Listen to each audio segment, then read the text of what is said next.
प्रभावहै तेजस्विनावधीतमस्तु मा विद्विषावहै। ओम शांति शांति शांति।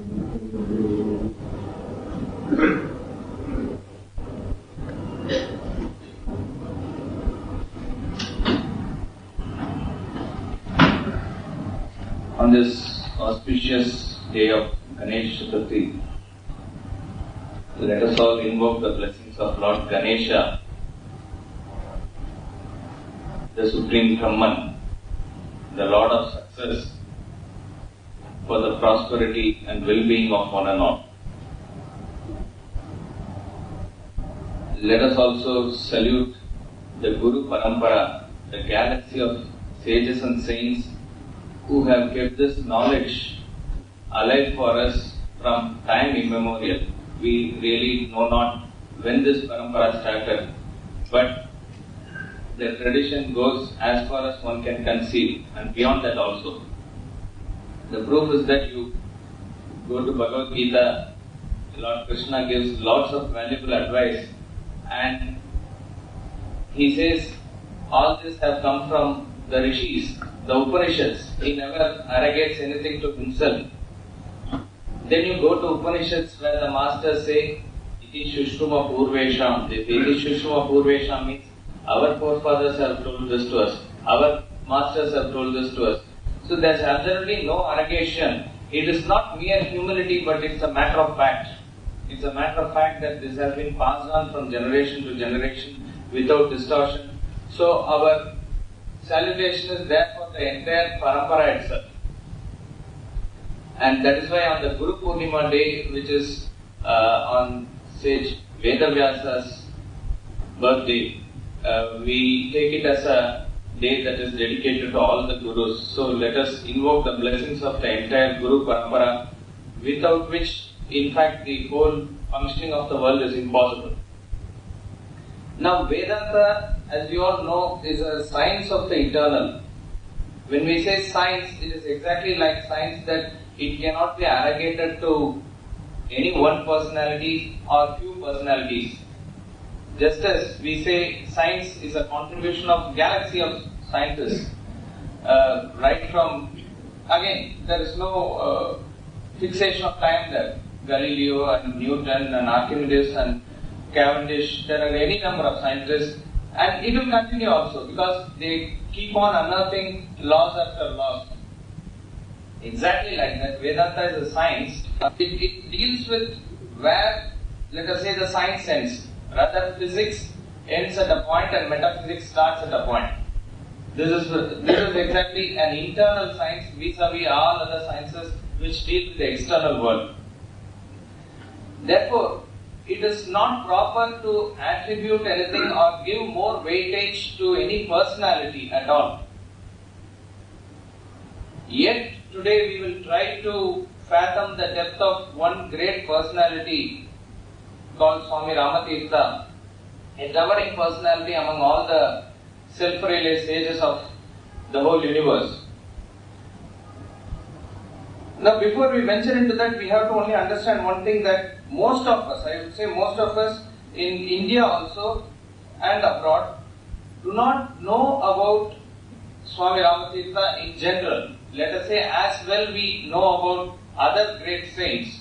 We all know about Swami Ramakrishna Paramahamsa. We all know about the great Swami Vivekananda. We all know about Adi Shankaracharya.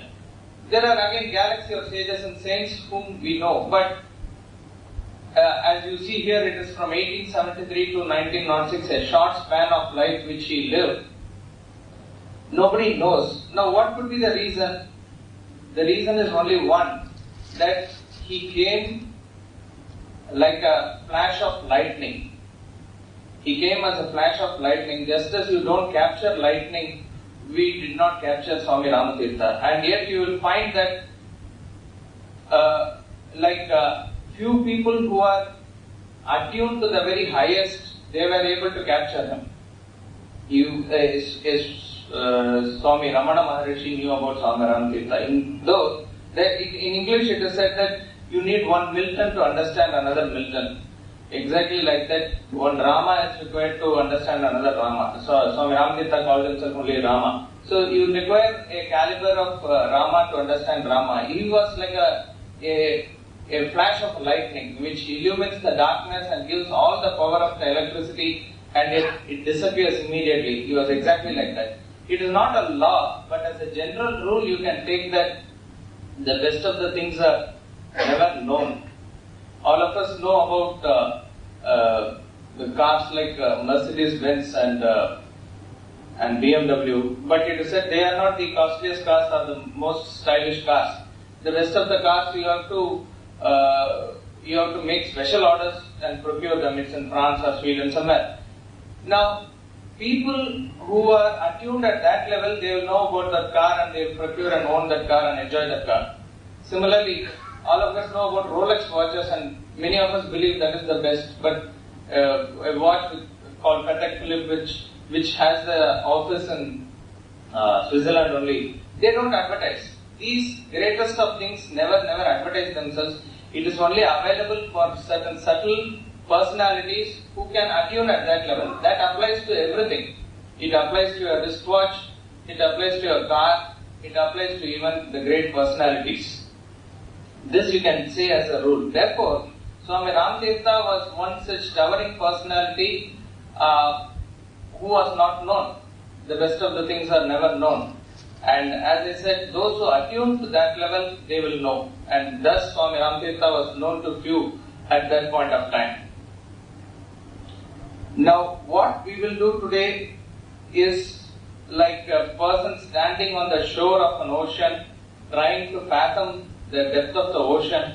We will try and know or understand as much the intrinsic being of Swami Rama Tirtha as he was. It is any amount of explanation, any amount of understanding or reading cannot capture really the spirit of Swami Rama Tirtha unless otherwise we become one with him and find it. Yet we can make that attempt just as a child will try to fathom the depth of the ocean by standing from the shores of the ocean.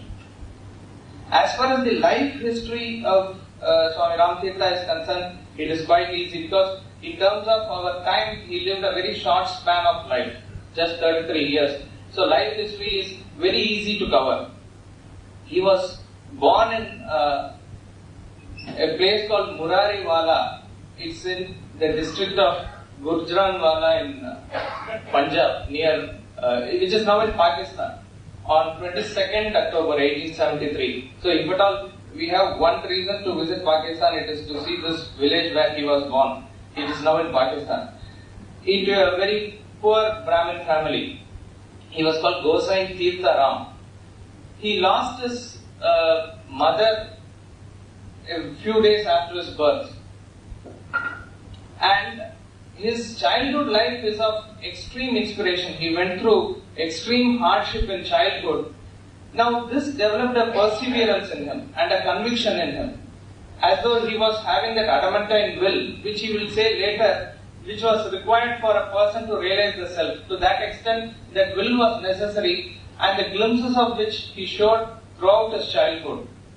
And as he was born into a cult of Vaishnavite, so he learnt all the Puranic stories. He was devoted to Lord Krishna. He would cry, shed tears of joy as he heard the stories of Lord Krishna, which thrilled him exactly. And he was extraordinary and brilliant in his studies. Plus, he never shied away from hard work. In fact, this is the definition of a genius. Again, it is not a law, but as a general rule, you will find that there are two classes of people in this world. One set of people have a general brilliance in them ingrained. If they go through a book, probably they will understand the contents of the book very easily. They have so much of brilliance. But you won't find them more successful because they are not ready to put in hard work or effort. The other set of people, they will put in hard work and effort, but they are not blessed with brilliance or intelligence. This is again, as I say, as a general rule you can say. Rarely you will find a person who is a combination of these two. That is, he is both hard-working as well as he is brilliant. Such persons are rare, and they alone can be called as genius. So, if you want a definition of genius, now please don't look into dictionary. Genius can be defined as a person who has this combination of industry and intelligence, which usually do not go together. So, if a person has these two going together, he is a genius, and glimpses of Swami Rama as a genius was very much evident in his childhood itself. His elementary schooling was in his village, metric at the district school in Gujranwala. There he came in contact with a gentleman called Dhanna Bhagat. This Dhanna Bhagat helped Swami Rama in a very great way, and he held him in a very high esteem as his mentor, his guide. So he would look up to him for all the guidance in the childhood, and he never lost his remembrance for him till he gave up his body. So that way Dhanna Bhagat played a very important role in molding Rama in the childhood. In March 1888, he went to the Mission College in Lahore for the intermediate and degree. But by that time itself he was already married. He was married at a very young age. And after moving to Lahore, he never visits back his village. The main reason for that is he feared he will lack focus. He was too focused on the studies. Even if his friends and other people visit their own native place during the vacation, he would shy away from going because he would think that they are all strong enough, they can control themselves. I am not so. He was such a plain boy with a superstitious belief that he will lose his focus, which he really was. Meaning, he was very focused in his studies. Therefore, he never visits, and he mentions this often in his correspondence to Dhanna Bhagat and his father, that he does not want to lose his focus. Such focus will later on help him to realize his self. So, all the glimpses of the genius that he was to become later is very much evident in his childhood itself. So, in 1893, he stands first in the province and clears his BA examinations. Later, he becomes a mathematics professor. Mathematics was very dear to him. In fact, if there is one terrestrial subject which is close to Vedanta, it is mathematics. Plato, the great philosopher, he wrote outside his chamber, "Those who don't know mathematics don't enter my chamber." It is not to keep others away, but what he is trying to convey is that a person with a mathematical bent of mind, who can reason, who can be precise in his thinking, alone can venture into the realm of Vedanta. Because, or rather, let us put it this way: the more mathematical you are, it is easy to grasp the contents of Vedanta. It is a very precise science. Vedanta is more precise than mathematics. So, among the terrestrial subjects, mathematics stands closer to Vedanta, and he loved it. He took tuitions also to other people. Later, he became a professor of mathematics.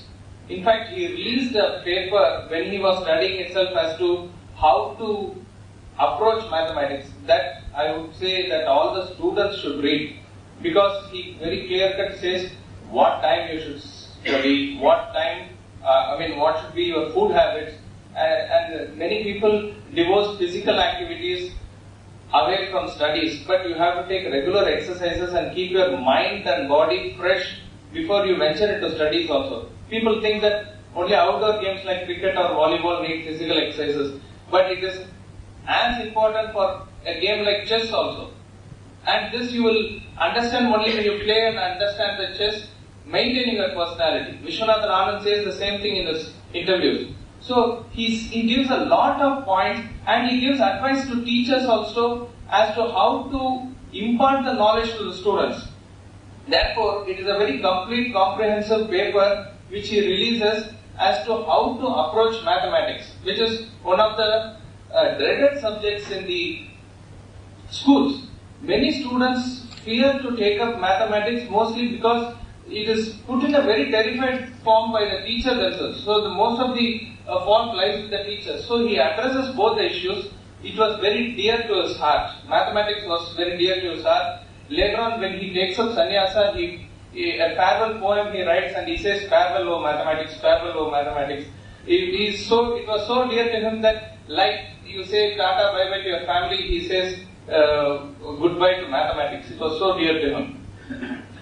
Then he took tuitions, and as many people were dependent on him, he was also helped by two gentlemen mainly. Of course, one was his own professor called Professor Gilbert's son in the college, and Lala Ayodhya Prasad, who later on got himself associated with the Swami Rama Tirtha Pratishthan. These were people who helped them, and he was very happy to take help from them because his life was to give only. So whoever joined them in giving, he was very happy to take help from them.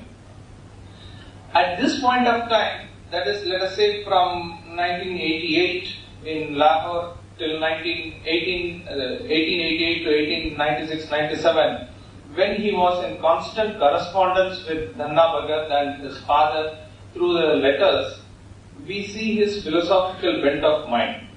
And never does he, let us say, demand any money or any of... You cannot see when the people are trying to write his biography later on, they want to know what his personal assets or what he liked, etc. None of them could gather sufficient material from the letters because all were very impersonal.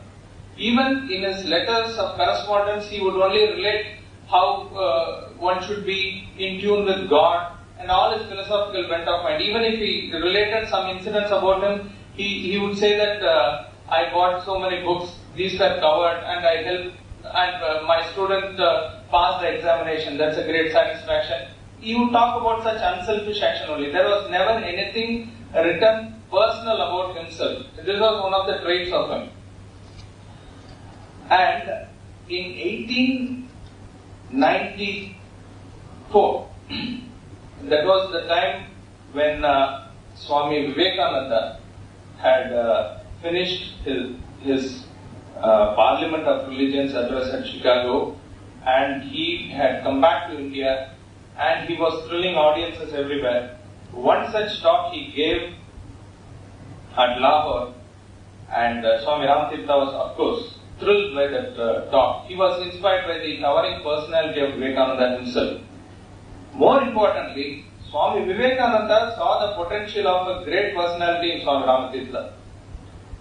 So he said, Tirtha Rama was his name. Tirtha Rama, you are the flag bearer, torch bearer of Vedanta from now on. Carry on, he said. And he was so thrilled about the whole meeting because though for the sake of understanding their mindset and his own views, he would attend other political meetings also where persons like Dadabhai Nauroji came, and Congress people used to make meetings after meetings. That did not impress Tirtha Rama that much, but this meeting of Swami Vivekananda, you can say, thrilled him so much. It was, you can say, it was a turning point in his life also. Everything follows a set pattern, of course, but there are certain milestones. One of the milestones was that he met Swami Vivekananda in 1894. That marked a very distinct change in his career. Then in 1896, as a raw 23-year-old, he gives his first lecture in some Hindu Sabha near where he was, near Lahore. And he fearlessly speaks his mind out. Words would come through him like Ganges, and he fearlessly speaks against the orthodoxy of the Hindus themselves. He talks about and his passion for the nation. It is all shown in that speech, but all his speech was completely full of passion and emotion for his country. He does not speak for the sake of speaking. He speaks for the sake of educating. He speaks for the sake of promulgating the truth. So that to such a person there is no chance of any fear. See, fear comes only when there is a selfish element in it. There was absolutely no selfish element in him. Therefore, he spoke as fearlessly as he could. That was the first lecture in 1896. He also simultaneously released a periodical in Urdu. It was titled as Alif. This Alif also contained all the free-flowing thoughts of Rama. all these writings showed of what is going to come later on. Now all this in a student's life, you must remember, was done under extreme hardship. Many days he would have to skip his meals. With 1 rupee he would spend the whole month. It's truth. He would sometimes buy books with the amount that he has, and he will forego meals. And certain, to show his adamantine will, there were certain mathematical problems which he would take vow upon himself to solve within the night is over. Once he said that I will kill myself if I don't solve the problem, at the break of the dawn he solved the problem. These are the traits that he developed, a sort of a strong adamantine will, which he says later is required to realize the self. Mundaka Upanishad says, Na ayam atma balahinena labhyaha. Na ayam atma balahinena labhyaha means this self is not for one who is weak mentally and physically. Only the strong will can venture into spirituality. It is not an asylum for those who are weak. If you have failed somewhere else, let us try Vedanta. It cannot be so. You listen to Swami Vivekananda, he says the same thing. Weakness means death, strength is life. And at every inch it was shown in Swami Rama Tirtha's life. Each and every inch he shows this. So this adamantine will of a child later on transforms into a very great conviction that he must realize the self. And on the Diwali day, in 1897, he totally renounces everything. He goes up high in the Himalayas, where, see, all the great people's life were unidirectional. They will never return back. He left his village and went to Gujranwala, means he never goes back to the village. He comes to Lahore, never goes back. Now he goes to Himalayas, there's no more returning back to where he was before. The same thing, you go through the life of Lord Krishna, it's the same thing. Once he left his flute and gopis in the Vrindavan, there's no turning back. It's only a unidirectional flow.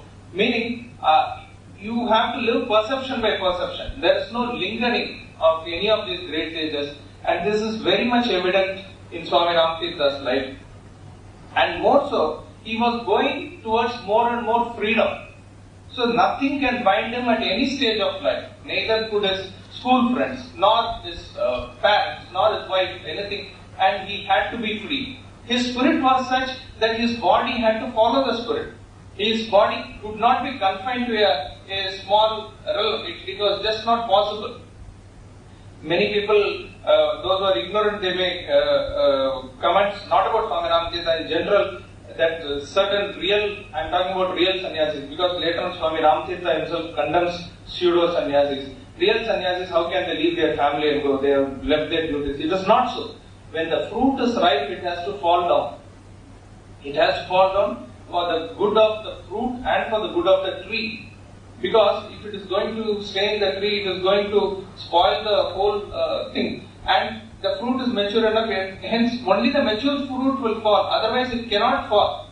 So a person who tries renunciation or sannyasa when he is not ready, it is just not possible. And when the fruit falls, it is good for one and all. Exactly like that. When a person of that caliber goes into a high level of renunciation, he is taken up the whole world as one family. That's all we have to remember. It is not that he has renounced a small family, but taken up a big family.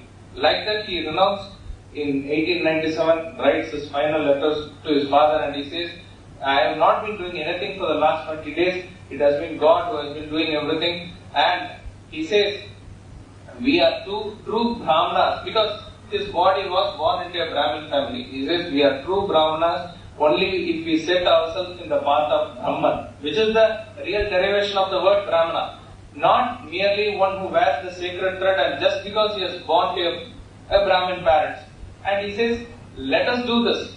And Father, believe me, the same power which helps me should help you and everyone also. And thus saying, he goes back. Later on, when he gets a letter from Dhanna Bhagat to come back and resume his career as a professor, first thing he tears the letter apart and throws it into Ganges. That was his spirit. Nobody could ever venture to stop him.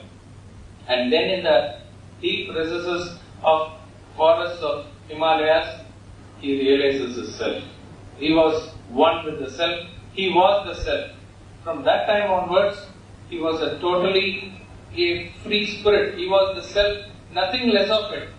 And this spirit of self-realization, as much as we see in Swami Rama, we don't really see in anybody else's works or life or anything. He was such an unparalleled person after that. This is the brief life history as such of Swami Rama. Now, he was also a great patriot, a reformer, a visionary, all into one. As you would appreciate, a person who cannot identify himself with the oneness of nation, he just cannot aspire to reach the self. Self is to go beyond universe and merge with the Brahman or God. Now how can a person who is not even identifying himself with the nation do that? It is just not possible. So all his talks, all his appeals were replete with sentiments of patriotism, yet he would not compromise from the standpoint of the self that he has become. When he goes to Japan, he seeks so many scholarships for Indian students. When he goes to America, he gives a lot of appeals on behalf of Indians. He introduces all the Brahma Vidya there, and he tries to bring all the material knowledge that has taken roots in the West to India. Therefore, for him, solving the problems of India was not problem of India alone. For him, it was international problem. And he could view with that objectivity that all were one. In other words, as much as he felt an Indian, he felt an American also. Therefore, when he says about, let us say, population explosion, he says, please don't occupy my mother India so much that she cannot take that weight as burden. Please go up to places because the trees will grow stronger only if they are too much crowded in the same place, they will not grow healthy. Please go somewhere else. At the same time, don't be a burden to that country, he says, because America and Japan are as dear to him as India. This is his vision, which maximum when a patriot goes, he cannot look beyond the boundary of this country. For him, all the boundaries go away. And he says, the problem of India is an international problem because for the sake of America's well-being, they should help India at this point of time. When a person is sick, when a person is having disease, it is your bounden duty to help. If you allow him to rot, the same disease will catch you sooner or later. So by being aloof and say that he is suffering from his karma, I don't have anything to do with it, you are digging your own grave.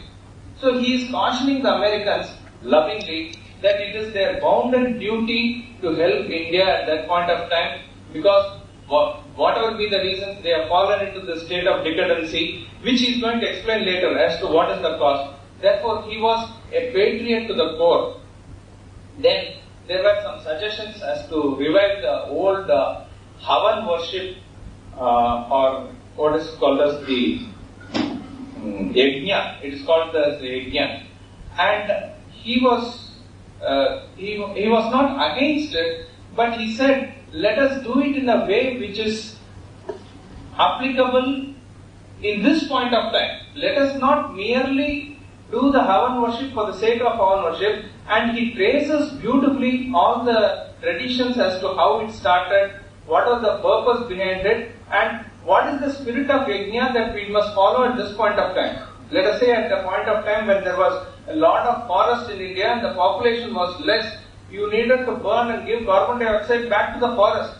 But when there is already so much population, which so much of carbon dioxide forest, which is generating more and more laziness, which was very much evident, there is no need for you to burn so much fire. Instead, why don't you see the fire of those Daridra Narayanas whose fire of digestion has to be kindled? Why don't you oblate the offerings into their mouths? It is a far more superior yajna. Why don't you oblate far more offerings into the fire of the blacksmith and make iron and steel? This was his point. So, you can do the Havan and fire worship, but also make your laboratory as sacred as the fire of Yajna. Make your offices and tables, everything as the spirit of Yajna. And he quotes, this is not without any precedent. After the Mahabharata times, after the civil war of Mahabharata, when there was a change in the style of Indian structure and society, the same karma kanda of Vedas underwent a drastic change. Before that, yajna was done only on equal terms with gods. Though there was some giving and taking, there was no commercial spirit. Later on, after Mahabharata, it got changed. Now, thousands and thousands of years later, it needs a change now. Why don't we do it? This is how he approaches the subject, and as again, he fearlessly speaks about it. When all the orthodox pundits and everybody is gathered, he fearlessly speaks. And I'll just read out one passage. You will understand how he is against just the pure attachment to orthodoxy without understanding the spirit of it. This is given in the place called Pushkar, where Lord Brahma is said to have conducted the yajna. It's a great yajna bhumi. There he says, I quote, "Dear ones, laws and institutions are for man. Man is not for laws and institutions. Some say through bhashya, commentary on religious scriptures. The future is knit firmly with the past." How beautifully put, and what a plausible idea. But have we not already too many patches and stitches added on to the old garments? Truth need not compromise. Let the whole world turn round sun, and sun need not revolve round the world. Could the discoveries of science be tacked on the dogmas of the Christian Bible or other religious works as bhashya or commentaries with the view of knitting well the past with the future? The original sacred texts coming from God should be allowed to speak for themselves. God surely has gentlemanliness enough not to equivocate and to keep the world waiting thousands of years, tossing and tumbling from one error to another, before his meaning is revealed by a commentator on self-chosen apostle, posing with the impartiality of a judge and practicing the sinister craft of a lawyer. Can authority establish truth? Does the sun require a little lamp to be made visible? Does a simple mathematical truth gain a bit more weight if Christ, Muhammad, Buddha, Zoroaster, Vedas and all come and bear a testimony to it? Chemical truths, we know them directly through experiments. It is the sinful crushing of the intellect to stuff the brain by belief in them. Confound not the truth, which is defined as the same yesterday, today and forever with particular occurrence. Truth is to be known in itself, whereas any incident we may believe on authority. Does Vedanta stand in need of even a proof and argumentation? Why? Mere enunciation of it in proper form is proof incontrovertible. Beauty requires no outside recommendations to prove attractive. And this he speaks with so much passion. This is one of the lectures, when we read even now, 100 years later, it should bring real tears in our eyes. So emotionally he speaks for the love of his motherland, spirit of Yajna, to awake the Indians. So he was a patriot to the core. He is against all the caste system. He wants to break I am not saying in what way but what he is trying to say is, these caste systems should not become an obstacle for our hearts to mingle. That he was opposing. He is against the caste system.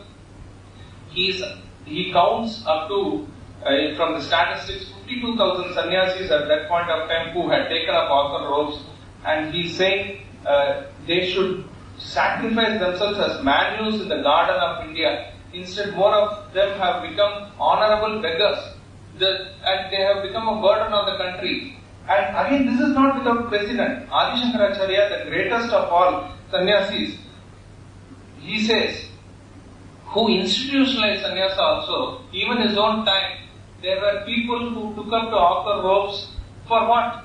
For only to make their living. He says, Jatilo Mundi Lunchita Geshaha Kashayambara Bahukruta Veshaha Pashyanna Pichana Pashyati Modu Udara Nittam Bahukruta Vesha. Why do some people pull their hair one by one?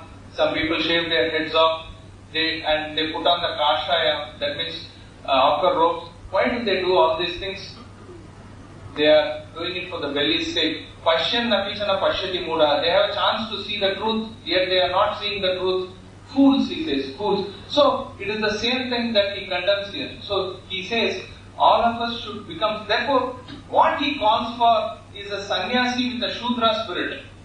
Let us all put our hands together and work for India. Let the sannyasi be an example for everyone. This is what he says. Let him be an example for everyone with the spirit or the head aiming towards Brahman. Let the feet be planted firmly on the ground.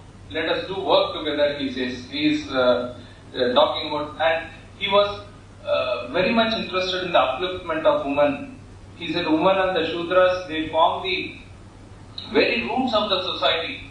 Now, if you want to nourish the tree and show it beautifully outside, how can you do that without nourishing the roots? They are the roots of the society. Even now, in a family, if the father goes astray, the family has chance to come up. But if the mother goes out of the way, it is very difficult. That is the power of the woman. So, he says you cannot suppress the spirit of the woman, and in the name of child marriage and other things, you cannot deny her education, which is very much required. In the, again, going back a few centuries in Adi Shankaracharya's time, when he goes near Bihar to find out the house of one Mandana Mishra, who later on becomes the disciple, he asks few ladies as to where his house is, and they give exquisite poetry as an answer. This is only a proof that there was never a time when the women's education was not prevalent in this country. Later on, due to some social changes maybe, and some false administration, this was denied, maybe due to Mughal invasion, we do not know. But he asked to revive all those things as early as by the end of 19th century. Then he also says the science and technology must improve in India. Because for us, we know that patriotism is not merely bragging about one's past. What is the use? When somebody flies in aeroplane, we say, oh, we had Pushpak Vimana in the times of Lord Rama. If somebody does anything, Jnana Drishti, we had, that must be television in the times of Mahabharata. If you had all this knowledge, who asked you not to produce the television? If you had all the knowledge, why should you wait till Wright brothers had to invent the aeroplane? So there is no point merely bragging about one's past. This is not patriotism. You have to accept the ideas wherever they are wholeheartedly. This is the call of Vedas. Let noble thoughts come to us from all sides, says Vedas. So why should you not accept a fact? Because any fact in itself is a representation of truth, whether it comes from east or west. So he says, why not accept that? He was very much in favor of learning the science and arts side by side the spiritual studies also. So secular studies, science, arts, along with spiritual study was his call. And because India should never, he says, there is what is known as this national Swadharma. Just as each individual and caste and community has its own dharma, India as a nation has also got a Swadharma, which is spirituality. At least not for the sake of ourselves, for the sake of the whole world, we have to maintain this knowledge. Wherever there is a lack of values, even now they look up to the East, particularly this land, for solace, for knowledge, for understanding, for their growth. But unfortunately, if we leave it, we are doing wrong to us and to the whole world. So he says, never leave your Swadharma. But along Swadharma, please learn this also. Please learn the steam engines and telegraphs, which were all prevalent by that time. So his call was for both secular and sacred study. And in terms of reforming, he was only for individual reformation. Because he declined, and when he was in Tehri, Maharaja of Kishangarh or Prime Minister, whoever it was, he gave a huge sum of money, unimaginable sum of money at that time, something to the tune of 2 lakhs or something in 1902, to start an institution.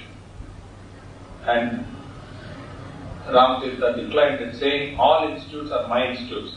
The moment we start one particular institution and we confine, invariably we confine to a small wall, not wanting to grow out of it, which he was totally against. So he said, all institutes are my institutes, let them promulgate. I am there working through everyone. This was his point. He declined to start any institute, and his vision was beyond comparison. In 1902, what could be the whole population of all Pakistan, Bangladesh, India, all put together in the subcontinent should be less than 20 crores or something. Very much less than that.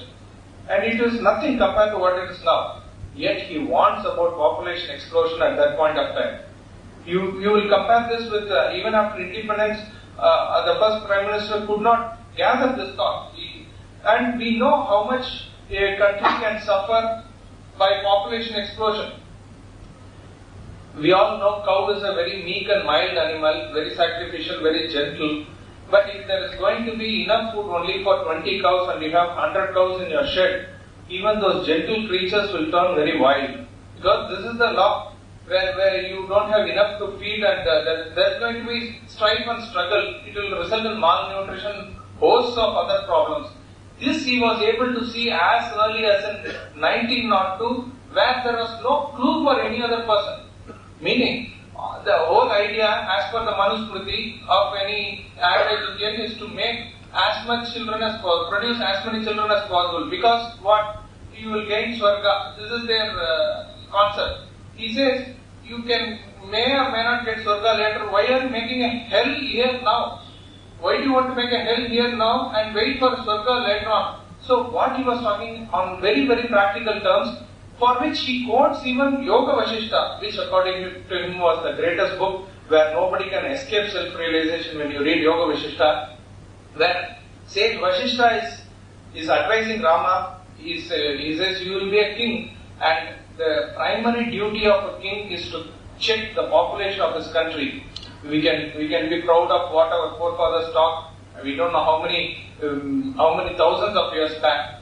He says, Rama, be careful about the population of your country. If you fail to check in, the nature has to balance itself. And to balance itself, it will introduce famine, it will introduce flood, it will introduce tsunami. So these are not without causes. There is a stern law of cause and effect that is functioning. The same warning he gives in the beginning of 1900s. And by that time, in the West, of course, there was about 50 years or so, whatever be the time, newspaper industry had well established. And even in India, we know that Statesman was started in 1878, Hindu was started, many leading, which was, in fact, you will appreciate in those days, some of the newspapers even started to give positive thoughts about freedom struggle and other things. Even then, Swami Rama Tirtha understood this is not going to be a good trend at all. He warns about people getting indulged in newspapers, which is the bane now. Of course, now television has taken over it and added to it, but let us say, most of the times he says it is an extension of gossips that spoils one's mind. First thing in the morning when you get up, you want to read newspapers which mostly carry negative reports. I'm not saying they should not give facts, but it is put in such a way and which is sensationalized beyond a point which spoils one's mind. We do a double fault. What Shastra says, first thing in the morning is that we must absorb the spiritual thoughts, because you have to refresh your mind and intellect on a daily basis. Just as you sweep and broom the houses daily to keep it free of dirt, because as you broom, the dirt will come in. Exactly like that, the mind and intellect keeps on accumulating dirt on a continual basis. Therefore, we have to keep it clean, and the best way is to utilize the early mornings in study of the Shastras. This is recommended and it is very scientific. We do not do that. Plus, we spoil the mind particularly by newspapers. I'm not saying you should not read. A man of purpose spends not more than 5-10 minutes in newspapers because he has other things to attend in the day. It is very true. This he wants when newspapers were not so much bad in those days. I'm talking about in 1900. This is called a missionary. So Swami Rama was a patriot, he was a reformer, and he was a visionary. what is the speciality of Swami Rama? All self-realized sages are intrinsically the same. Yet, why do we say he is a towering personality? Why do we say he is the best? What are the unique points about Swami Rama? First is everything, whatever he did or spoke or wrote, there was an uncompromising standpoint of self-realization which was prevalent. Nothing short of that he would speak or write. He would not compromise the stance of self-realization. So much so he was established in that he used to refer the body and the personality contained in the body as Rama. Throughout his books, you can see there are 7 volumes which contains Swami Rama Tirtha. He never wrote a book. All his speeches are recorded in this book. Wherever he spoke, whatever he spoke, he will only say, Rama speaks, Rama loves, Rama does, as though he is referring to a third person. He will never use the word I, first person singular pronoun I to mean his body. Never at all. Maybe in his Purvashama days where he wrote letters, that time he could have done that. But after this point of realization, wherever he uses, very few instances he uses I only to mean the self. One such place is in America where he says, I taught in the Vedas. I taught in the Vedas. I taught in Kurukshetra. I taught in Jerusalem. I taught in Arabia. And I am teaching you now. And whenever there is a voice required to bring in the truth, I will manifest myself again and again. This is how he uses the word I. So, anybody who comes in contact with the speeches cannot but you cannot have even an iota of doubt about the standpoint from which he speaks, which is uncompromising. Therefore, it's a proof that the state of self-realization was so permanent, and Swami Rama Tirtha undoubtedly was a person who nobody could dispute, was established in that state throughout, uncompromisingly. And it is very interesting, wherever he addresses the audience, Swami Rama Tirtha would say, my own self in the form of ladies and gentlemen. Whenever he spoke about, let us say, idealism and realism, he would start like, the only ideal and real one in the form of ladies and gentlemen. When he spoke about Maya, he will say, the one and only ruler, governor, controller of the Maya, the self, in the form of ladies and gentlemen. And it is not mere words.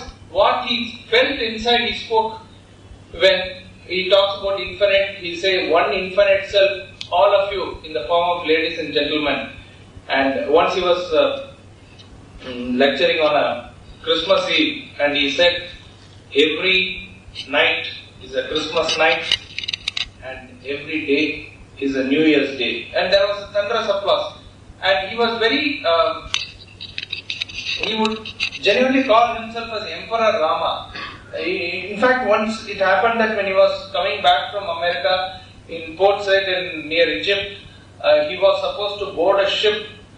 He was told that Lord Curzon is also coming to India in the same ship. Lord Curzon, who was to take over the empire of British in India.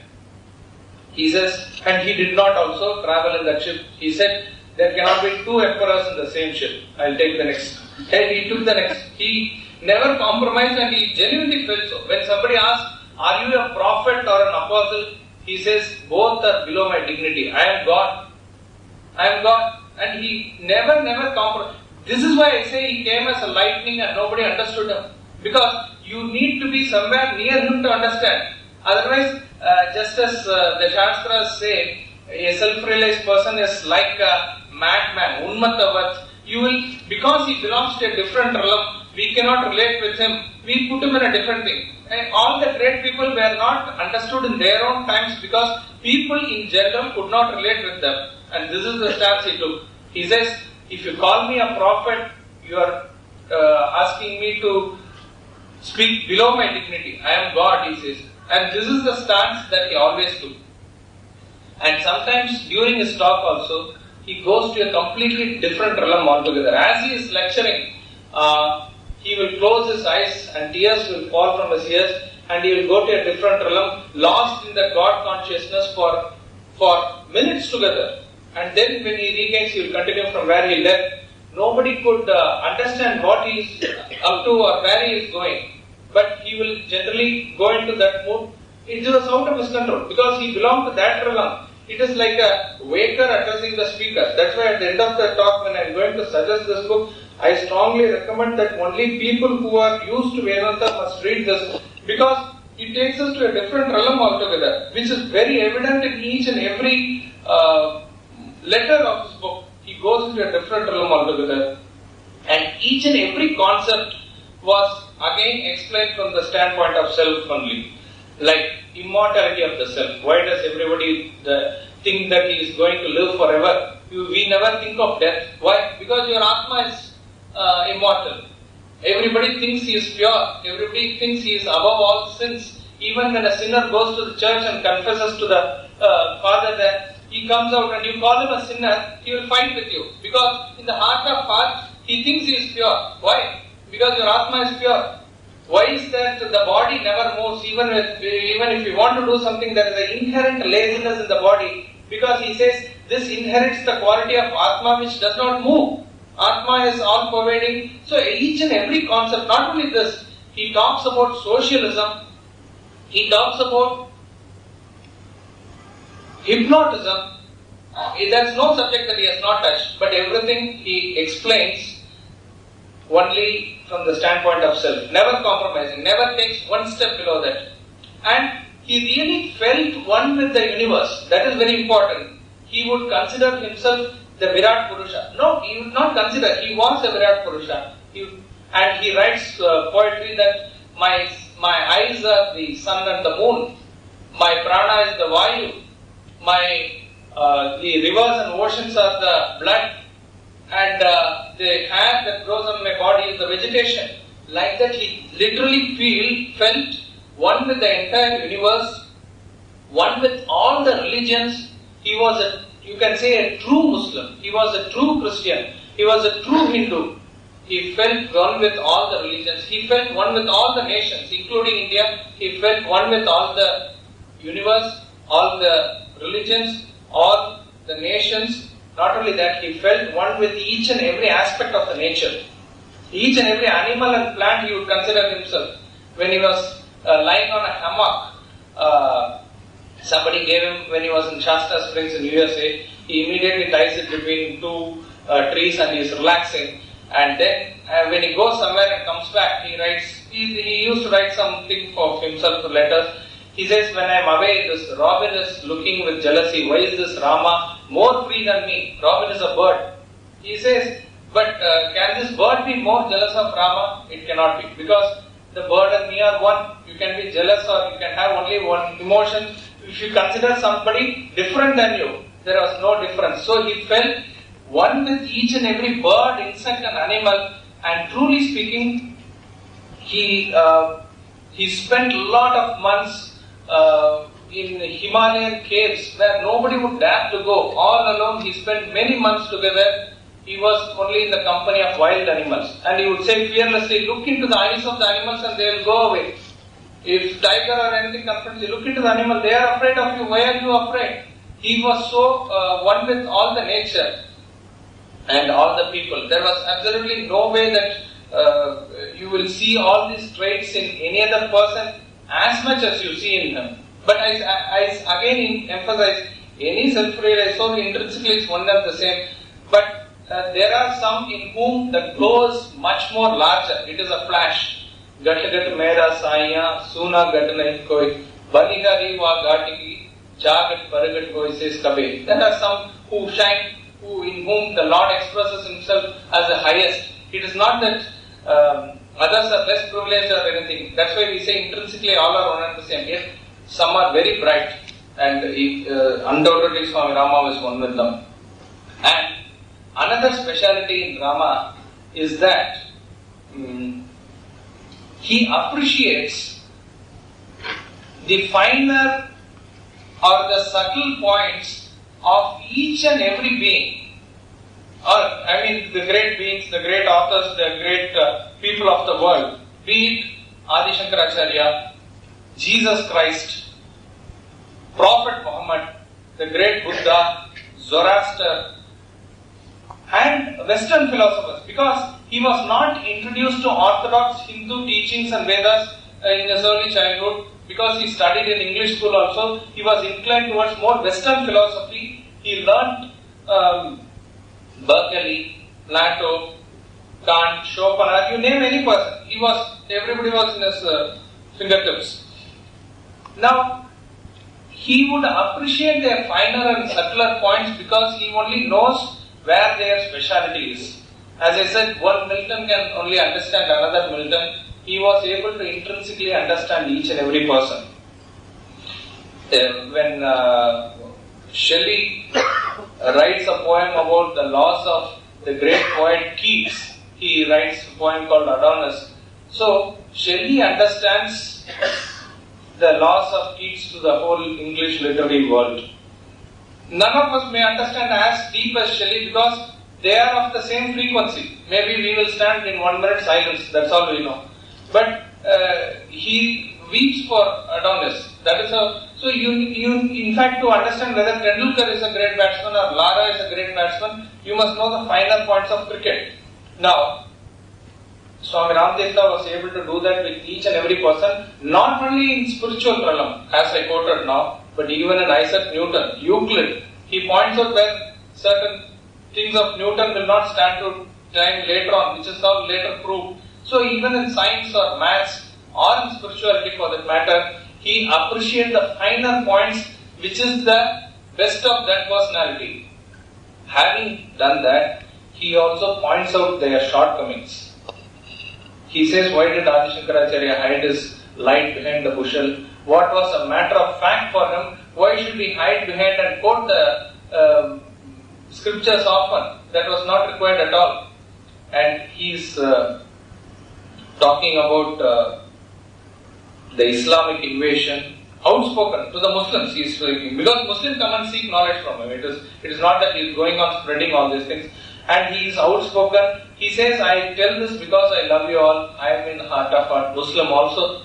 Therefore, he says how the invasion and their brutal attack changed the demography, changed certain habits in India. So he is very much he is outspoken against the medieval church, which suppressed the free thinking. Galileo, before he was reprimanded by the church and after he was reprimanded, was two different personalities. He says that is because of the intervention of the church. He was much against it, and all the inventions and all the growth of the West was despite all these things, so he appreciates them. Therefore, he points out the shortcomings. He is not afraid to say, and very lovingly, like he had a boyish smile always, everywhere. Whoever came in contact with him was enraptured by his childish innocence and boyish smile. He won over every person. So he says, if you don't agree with Rama, go and try to file a case against Rama in the court of law. But before you go and do that, Rama's words will change your heart, which is true. You can never do anything against Rama, he says with authority. So therefore, with such love and affection, but where truth need to be spoken, he spoke. There was no coming back. Then he ventured into certain realms where nobody would venture to go, because nobody else did not know how to go. As simple as that. Only he knew those realms. It was a matter of fact for him. I'll give you just one example.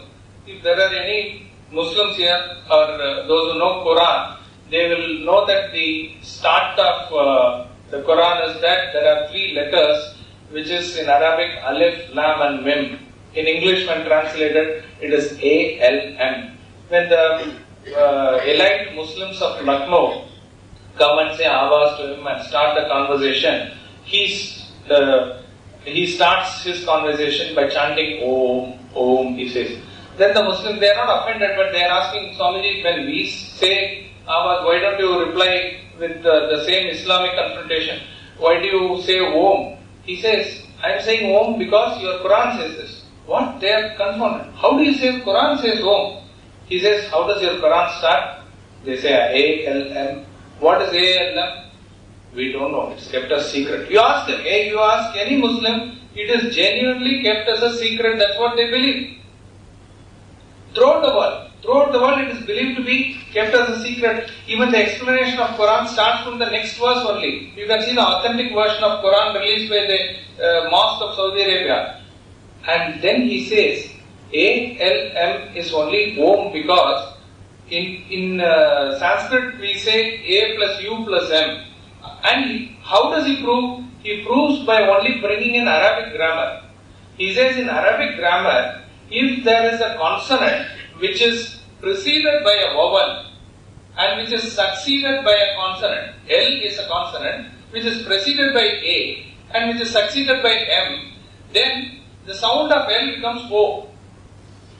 For example, if you want to write the Muslim word Samshuddin, we say Samshuddin or Jalaluddin, but when they write you will see that S-A-M, S-H-L-D-I-N. This is how they write. It should not be pronounced as Samshuddin. It is Samshuddin. So, this L becomes O in the pronunciation. Jalaluddin or Samshuddin. So, he brings in Arabic grammar to prove his point.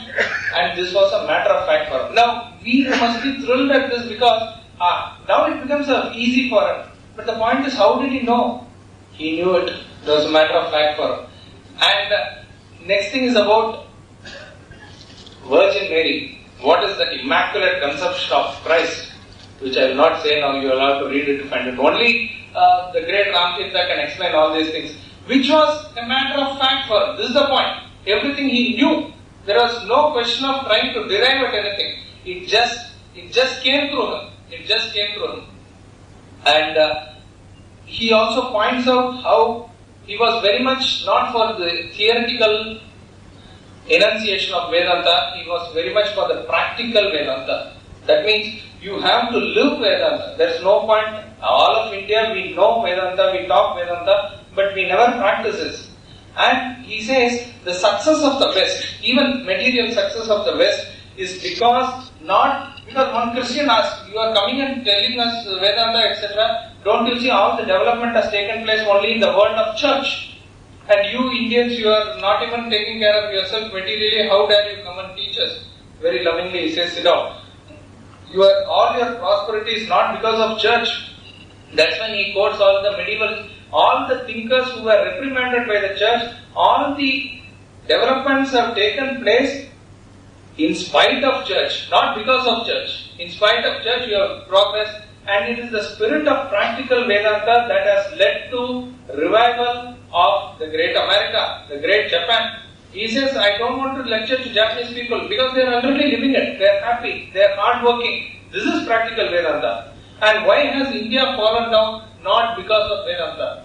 India has fallen down because we lack practical Vedanta. He says, you read the memoirs and written messages of all the visitors who visited India during Greek time, during Chinese time, all of them write so highly of India because of its material prosperity. This is even written by a Western author, I forgot his name, in the book Rise and Fall of Superpowers. India was a superpower. Even after British Empire got established here, we were having 25% of the world trade. This is an established fact. Nobody can dispute this. Why all this was happening? Because there was practical Vedanta among the masses. When some ignorant fellow out of innocence, out of ignorance, they kept the knowledge away from the masses and practical Vedanta, which is renunciation in action, was absent, we fell down. Lord Macaulay, the father of modern education in India, wrote or rather talked to British Parliament in 1835 that I travelled the length and breadth of this country and you cannot find one beggar in this country, which is true.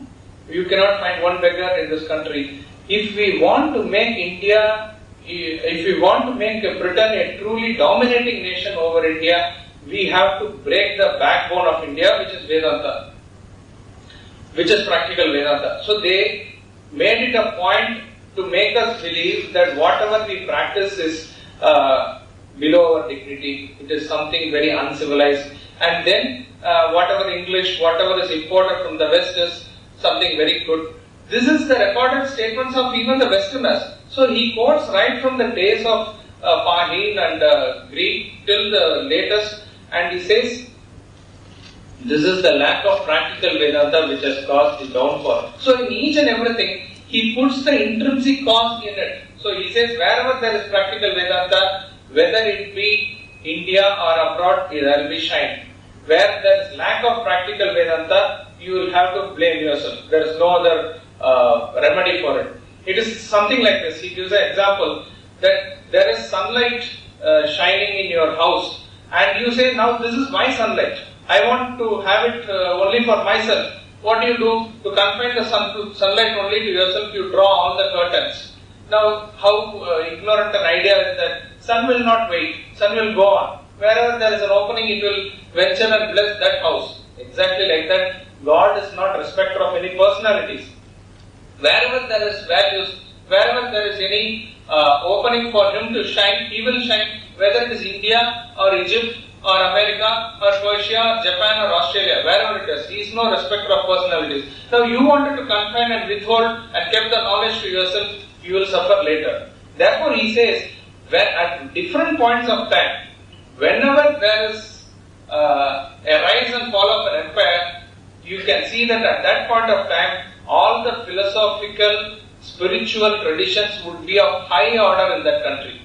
Whether when Europe dominated the world, when Persia dominated the world, when Egypt dominated the world, or America, or India also. Whenever spirituality is that high, material success is a byproduct that easily follows. And he says, there will be a revolution again, the sun will again shine on India. It has to come through a circle, isn't it? If from here it went to Afghanistan, to Persia, to Egypt, to England, to America, to Japan, again it has to come back here. This is a cycle. Very beautifully he says. Therefore, intrinsically we have to understand it is practical Vedanta that is going to help us. Not theoretical talking and just mere proof discussion without implementing in our day-to-day life. And then, whatever he spoke, whichever he spoke, even practical tips, which we will see a little later, he spoke from his direct experience. Never, his leaning was never on scriptures, Vedas say this or the Karma say this. He was only talking from his own personal experience, because there is no more pramana that is required except for your personal experience. This is what he, and therefore, according to our Swami, that is Swami Parthasarathy, he outweighs all the Swamis put together. It's because our Swamiji also, who follows Vedanta to the core, is not very much a promulgator of any personality. But when it comes to Swami Rama Tirtha, he says, you place all the Swamis in one balance and you place Swami Rama Tirtha in the other, this will definitely go down. And it is not only on the spiritual level, even at the physical level, he showed the conviction of a soldier. In America, he just ran a race and came first in mountain climbing. He was not a very strong personality in his childhood. Later on, he took special efforts to build his body, and he is a charming personality. You can just look at the picture here. Wherever he went, he was so playful, so cheerful, so charming that he attracted everyone, even physically. When he comes to Himalayas, with only a cowpea, not even having any other dress, he climbed mountain after mountain, peaks after peaks he conquered. He would run ahead of the trained mountaineers. It's a fact. And such a strong will, because he wanted to be he was the top, he was the peak himself. The spirit in him soared like that. He could swim in the currents of Ganga. All this is his play. It was just a game for him. And he says always the speciality of mantra, Om. He says whenever you get time, chant Om, you are not losing anything.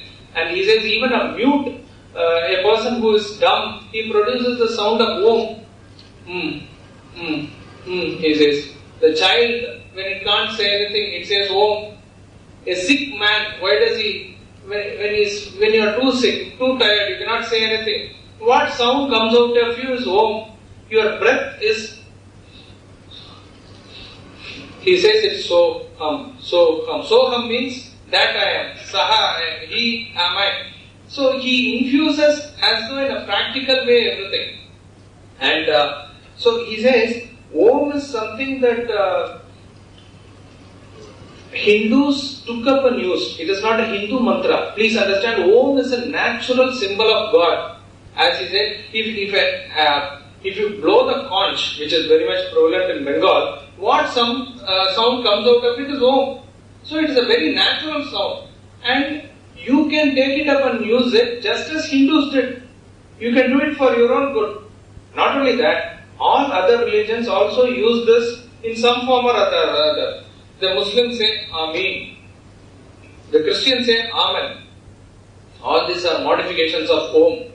In English, the three powerful words that represent God are omniscient, omnipotent, omnipresent. All these are Om. All are modifications of Om. So there is enough proof to say that Om is just a natural sound of God. Why don't you take it up and use it? It's free of cost and it's available to you. Don't condemn it as a Hindu mantra or anything. He says there is a clarion call.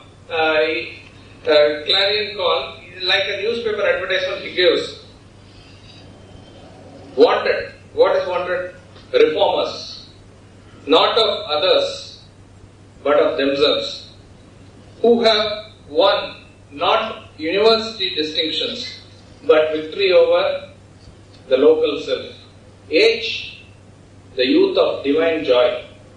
Salary, Godhead.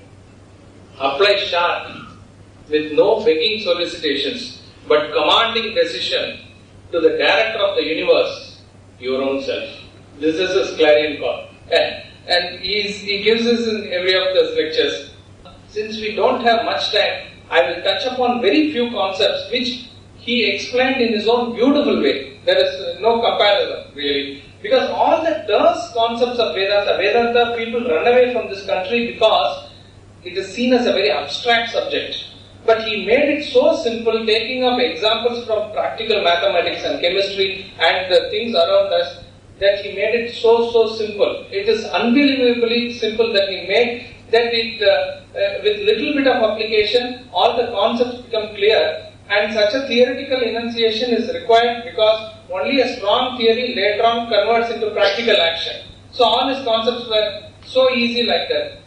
One of the things is what your God has, the great statement. If you understand that one statement, it is enough for life, really. The way to gain anything is to lose it. What a statement. He is talking about practical renunciation in action.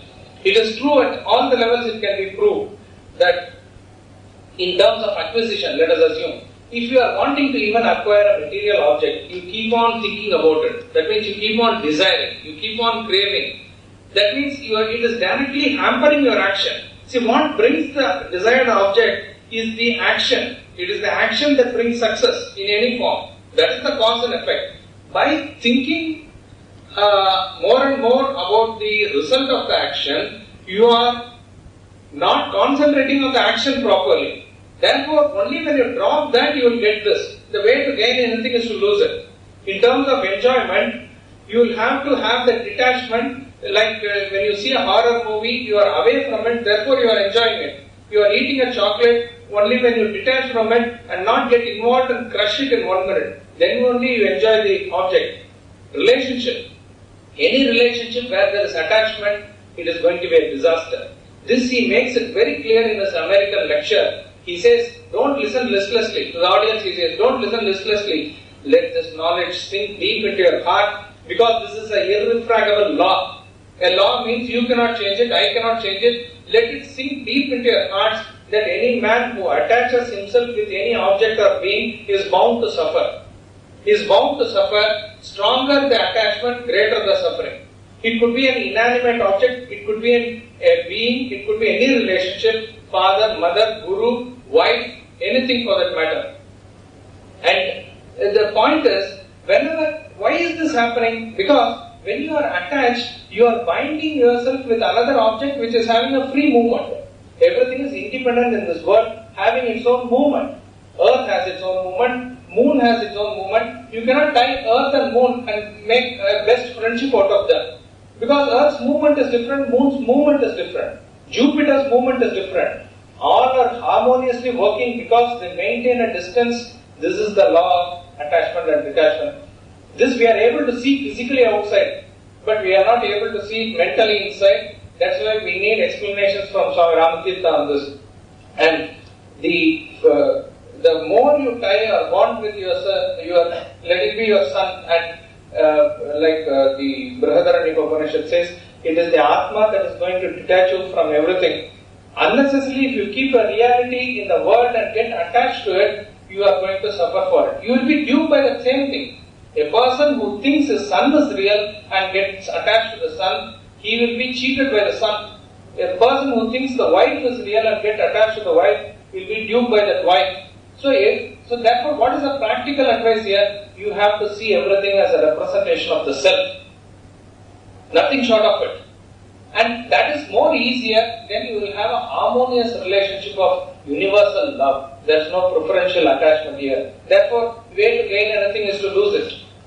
So each and everything, it can be proved that it is the detachment that is giving us the pleasure in this world and not really the attachment. Iron and gold are good for buying iron and gold, he says. It's in this pamphlet that you are given, there are some of the quotes given. They are obviously not exhaustive, because whenever he spoke out, some quote came out of him.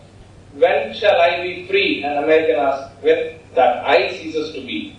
When shall I be free? When that I ceases to be. So iron and gold are good for buying iron and gold means the happiness that you are seeking by procurement of iron and gold, no, they can only produce iron and gold. Happiness is of a different kind. Even knowledge, even emotion cannot be bought by money. Money can get money or equivalent of money, sense objects maximum. You cannot get any happiness out of it. Then he says, when an American asks him, I am so tensed, I am so overworked, I want rest. What is rest? He immediately shoots back. Intense work is rest. We all think going away from work is rest. No. Intense work is rest. The law of life is that the body should be at constant motion while the mind should be at rest. So if you want real rest, act constantly without any punctuation. This you have to only experience and see. There is no other way. Intense work is rest. And we are all trying to rest in all other ways. We try meditation, we try deep breathing. All those things cannot bring rest. Rest or relaxation for the mind comes from intense work where you dissolve your ego and work. That is real rest. That is real relaxation. Then he is talking about a beautiful example of the Himalayas.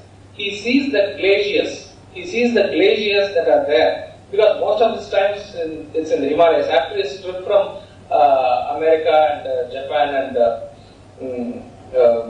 Egypt, then he goes to Himalayas. He hardly comes down later on. Most of the times in Himalayas, and he sees beautiful glaciers there. This glacier does not reflect the sun. The same glacier later on gets converted into small rivers. And that river beautifully meanders in the Himalayas. Later the same river goes to the plains and becomes a very huge water body till it reaches the ocean. He says, exactly like this, the Karana Sharira or the causal body in you is like the glacier. The glacier does not reflect the sun. Similarly, the Vasanas or the ignorance of the self or the Karana Sharira, the seed body in you does not reflect the Atma. That is why in deep sleep there is no consciousness. Consciousness and deep sleeper that you are disjoint. Then, what makes the glacier melt into the river? It is the heat of the sun. Similarly, it is the heat of the Atma that makes the Karana Sharira go into the Sukshma Sharira, which is subtle body. Subtle body is our mind. The mind comes from the unmanifest vasanas. How does the unmanifest vasana manifest first itself as mind? It is due to the heat of the Atma. And in the river you can see the reflection of sun. In the glacier you cannot see the reflection of sun, but in the river you can see the reflection of sun. Just as when the mind is present, the Atma reflects itself. Then what is the gross body? When the same river enters into plains, it puts on a garb, it puts an overcoat upon itself, and that becomes the gross body. So the dream body and the waking body, which is subtle and gross body, are different only in degree, not in kind. Both of them reflect Atma.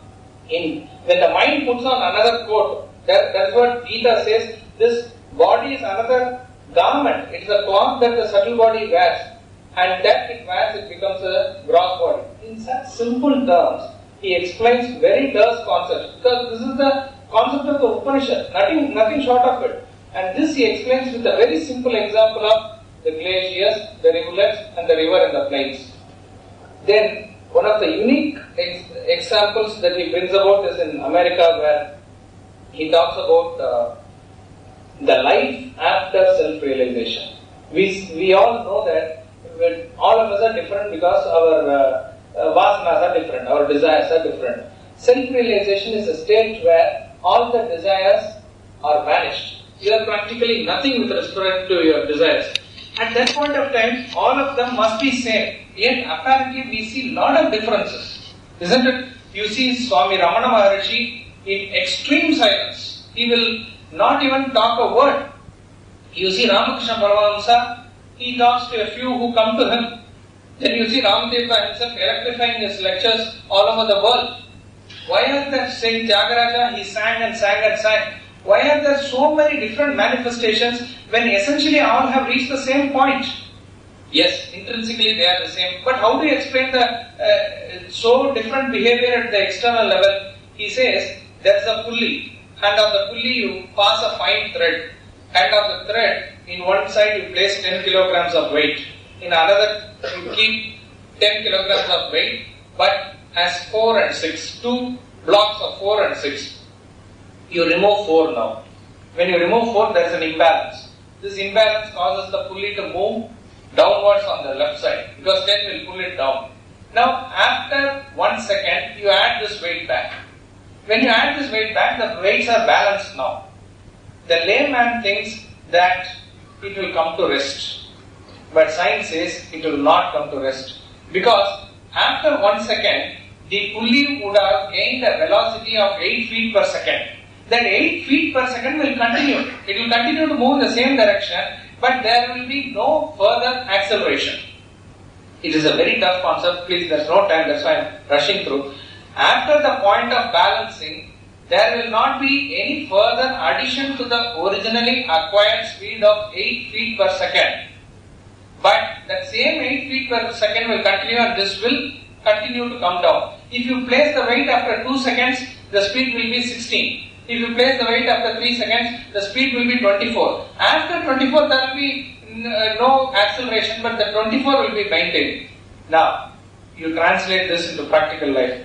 Why is this imbalance? Why are we going here and there? Because our desires and our supplies is not balanced. Therefore, we start moving here and there. What is balancing? Balancing is exhaustion of all the desires, and we reach the point of self-realization. So, at the point of self-realization, your life is balanced. But there is what is known as the original acquired velocity. The original acquired velocity for Ramana Maharshi is different. The original acquired velocity for Ramakrishna Paramahamsa is different. The original acquired velocity for Rama Tirtha is different. For Saint Jagaraja is different. Therefore, this original acquired velocity where you don't have any control will continue. But there is no further addition or deletion from that velocity. This he beautifully explains with the pulley example. That explains why all the persons manifest differently, though their intrinsic being is the self. Like that, there are millions and millions. And the last but not the least, I am not going to explain that because you will have to read that and enjoy it. Is the weakest point according to the critics of Vedanta is Maya. Nobody understands Maya, and they say, if you can't explain anything, you say it's Maya, Maya, and get away. And this Maya, he explains in terms of intrinsic and extrinsic illusion, which you will not find even in Vedas. Let me tell you, you will not find it explicitly stated even in Vedas. He explains it so lucidly with a simple example of rope and snake. This rope and snake example everybody knows. He uses that example to explain intrinsic and extrinsic illusion, and before that he says Rama is going to explain illusion as explained by the Hindu scriptures. That means there is Nirvikalpa Samadhi, there is Savikalpa Samadhi, all those things he has derived. He has the extreme humility not to arrogate himself. I am not taking up that subject because it is a very terse subject. After long preparation, you have to understand Maya. But let it be enough if I say that nobody has explained Maya in such lucid terms, which is considered the weak point of Vedanta. In fact, when he explains and finishes up, it explains the whole philosophy of Vedanta. So these are some of the concepts which are very unique to Swami Rama Tirtha, which honestly he does not arrogate himself. That's why in the beginning I said it is the Guru Parampara, and just as a matter of fact, he continues in that Parampara holding the torch. Lastly, in terms of usefulness, Swami Rama Tirtha always talks about practical Vedanta. He says, knowing and realizing in direct experience is the true knowledge. Mere theoretical enunciation will not suffice. He bids us to use our own intellect, see working in your day-to-day life. Like chemistry, a true chemistry student will go and perform experiments in the lab. You take up some idea, you try and experiment in your own life, then it becomes your own. Don't do it only because the Guru says or the book says. Use your intellect, he says always. For him, Vedanta was not merely about ancient textbooks. He says it is found everywhere. Vedanta brings you a religion which is found in the streets, which is written upon the leaves, which is murmured in the brooks, which is whispered in the winds, which is throbbing in your veins and arteries. A religion that concerns your business and bosom. A religion you have not to practice by going to a particular mosque or a church or a temple. A religion which you have to practice and live in your everyday life, in your hearth, in your dining room, everywhere you will have to live that religion. You will have to study Vedanta at bayonet's point, he says. Bayonet's point means you will be forced to study. And he says this Vedanta is the rod of Moses. Rod of Moses means he had a magical word which will give whatever he wants. What is that magical word? It's practical Vedanta, which is renunciation in action. He says, this is like a Kohinoor diamond I am giving it to you. You may throw the diamond into the ditch, into the gutter, or you can take the diamond and place it on your forehead. To Rama it makes no difference. To the diamond it makes no difference. That is the point. If you take up Vedanta, is it going to add any more weightage to Vedanta? Vedanta stands on its own authority. That's what he says. So if you use Vedanta, it's good for you, not for Vedanta. Therefore, it is the Vedanta that protects us all. So better use it practically, he says. And he says the only duty you have in this world is to remain cheerful. This is practical Vedanta. If you are morose, if you are sick, quarantine yourself. Don't come out. You will spread the germs around, physically and mentally. So your only duty in the world is to remain cheerful. It will not come by merely laughing, as they do in some laughing club. It will come only when you are really cheerful from inside, which is a product of unselfishness. Then he says, give your personality a real lift, then you can lift the whole world. Therefore the emphasis is merely upon self-development. And let not your work be directed towards attainment of happiness. Let every work be a product of inspiration and happiness. Meaning you keep your happiness gurgling inside, the work will automatically flow out of you. So let not the work be vainly directed at merely procuring happiness, which will again go like shadow you will have to chase. But let all the work come out of inspiration. And this he does in America also. When he is in Shasta Springs, he says, in this land of work, Rama has to do his physical work. He daily cuts wood and brings to his hostess to burn the firewood. He does it. So this work has to be perpetual, and it has to come out of the inspiration of the work itself. It should not be vainly aimed at something, happiness which we will get in the future. And not only that, for those who want practical tips, again he says out of his experience, what are the things that are ideal is something like ideal food habits. Never fill your stomach to the full, because indigestion causes all the problems. You will swear at others if your stomach is upset. Pranayama. When he talks about pranayama, he talks about the technique by which you hold the breath, which is very good for the body. Fill up all your pores of the body also, he says. Each and every aspect of your body must be filled with Om. That pranayama. Walk. He says walk and walk alone. Don't talk while you walk. When you talk, you open your mouth. Your walk has to be in a way that you inhale and exhale only through your nostrils. You must not open your mouth while walking, chanting Om. More importantly, avoid criticizing others. This way you are causing the disease germs to pass to yourself and others. Criticizing is a very bad habit. He says we have to avoid at all costs. You are unnecessarily asking for trouble when you criticize others. Hate the sin, not the sinner, says the Bible. That has to be followed. And whenever it is possible, be at solitude with yourself.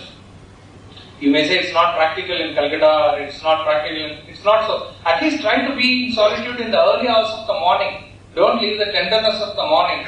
All this he tried, he experimented, he lived, he understood it perfectly, and then he gives out to others. So, as I said, these are few glimpses.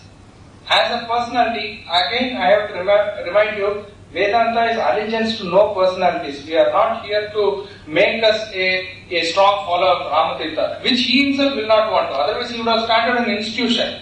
All that we are recommending is that there must be a strong inclination to the practical Vedanta that he suggests. Yet, for some of us who are at a lower state, a personality might inspire. And if you want anybody to get inspired, you have to just look up to Swami Rama Tirtha. Even the picture is really inspiring. When he traveled to America, he just boarded the ship like this. There's not even a pocket in this dress, you can see. He did not keep one penny with him. And he met an American on the ship. Because he was charming, everybody was magnetically pulled towards him. So that American asked, "Who do you know in America? Where are you going?" He says, "I know only one person, and that is you." He says, "You are the only person I know." And through him, all the lectures were organized, all the talks were there, and he just captured America. This is all available in the press of the America which came at that time, which is all available in the book. Before we conclude, it is very important to remember with gratitude few people who are associated with this. First are the blessed souls, Sardar Puran Singh and Swami Narayana, who are the direct devotees of Swami Rama, who had the blessings to be with them always. It's a very great thing. And all the Americans, because Rama Tirtha never wrote books. All the very dedicated souls who took notes, who organized his talk, like C.F. Andrews, Mrs. Wellman he used to call Suryananda, Mrs. Paul Whitman, Kamalananda, and her mother is Flora, whom he called Champa. He gave all Indian names lovingly and called them Mrs. C. Campbell. All these Americans were faithful enough to take notes, but for whom we would have lost everything. These great thoughts of Rama Tirtha we would have lost for eternity, because he said, "I am not a beast of burden to carry all this." He will throw into the ocean. He does not require all this. But all of them preserved this. And Sardar Puran Singh and Swami Narayana, they gathered letters from all over the world, and they were able to produce even the first 3 volumes within 6 years of the Mahasamadhi. It was such a very powerful revelation at that time. Then there is one institute in the corner of the country in Lucknow called this Swami Rama Tirtha Pratishthan. They have been continuously, dedicatedly doing only the work of spreading Swami Rama Tirtha's books. You won't find these books in bookshops. Only in the Pratishthan they will do. And tirelessly, even now, those who are in charge of the institute, they are doing it. And it will continue. The best part is, it is not what is this? Swami Rama Tirtha, when he was asked by the Kishankar Maharaj to come down and speak, he says, doctors say, you have to have appetite, only then you can eat. I don't have appetite to come down now. But don't worry, my thoughts will not get lost. It will be carried by the Ganges. Ganga was so near to. It will be carried by the Ganges. It will be carried by these trees. It will be carried by this winds. Nothing will get lost. Nothing will get lost, he assures. Very true. Like that, Swami Parthasarathy, who really has no allegiance to any personality, who is not directly connected with Rama Tirtha, you can discount all that our Swamiji did.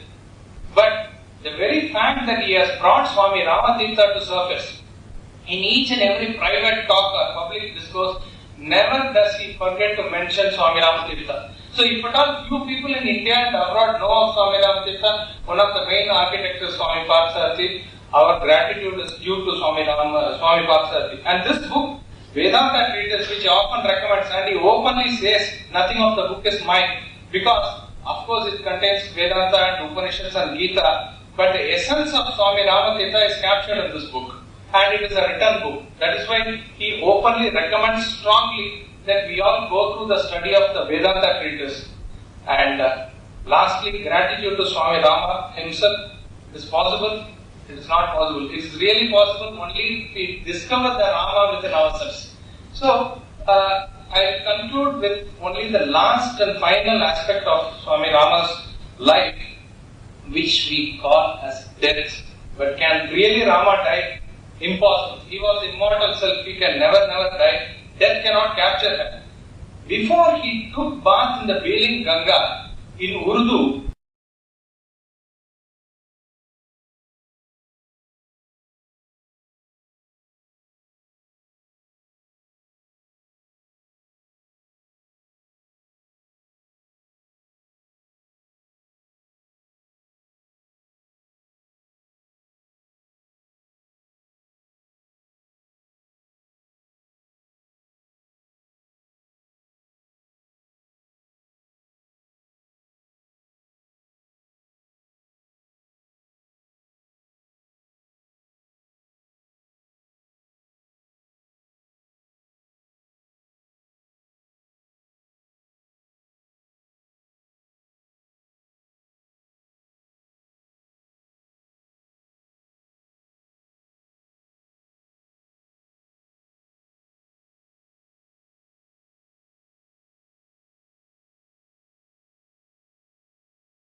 Purnamada Purnamidam Purnat Purnamudachyate Purnasya Purnamadaya Purnamevavashishyate.